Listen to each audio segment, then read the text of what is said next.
तुसां union काउंसलां बनाण जाणियां ने हर बंदा पुछदा जनाब तुसीं कौन हो कित्थों आए हो तुहाडी की शनाख्त है तुहाडी हैसियत की है। मैं छोटी जी अर्ज कर दियां कि ये जिहड़ा पूरा निज़ाम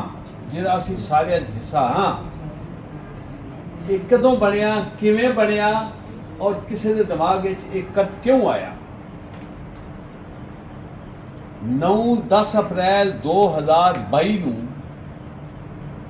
इस मुल्क की अजीम तरीन हस्ती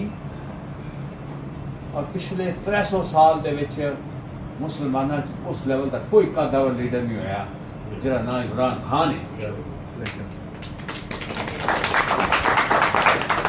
मैं 300 साल लड़ना पिया ये मेरा मतलब है 300 साल कोई मुआवतन गल नहीं करता पिया किसी थां ते भी बहस कर लगी है। वो बंदा वज़ीर आज़म हाउस तो इंज दी एक डायरी फड़ के दाएं और बाएं वेख्या ते उथों निकल गया ते साडी हुकूमत दा खात्मा। जिस वक्त हुकूमत दा खात्मा हो गया खान साहब बनी गल आए बनी गल तो बाद इत्थे लाहौर है जमान पार ते सोच विचार शुरू हुई कि आ जरा दिन सन 9-10 अप्रैल वेखना पिया ये क्या बचा जा सकता सी या की वजूहात सन जिहदी वजह नाल होया। कुछ वजूहात ते सन जिहड़ियां सामने सन और अज भी असीं सब दुनिया को पता है लेकिन कुछ वजूहात अंदर दियां भी सन। गलतियां की होईयां जिन्हां तो तक जदों आइंदा तो जदों कोई इक़्तिदार मिले या जदों मौका मिले उन तो बचा जा सके उन्हां गलतियां दा अदराक करदियां होइयां एक कोई तरीकाकार वज़ा करने की बाबत सोच विचार शुरू हो गई।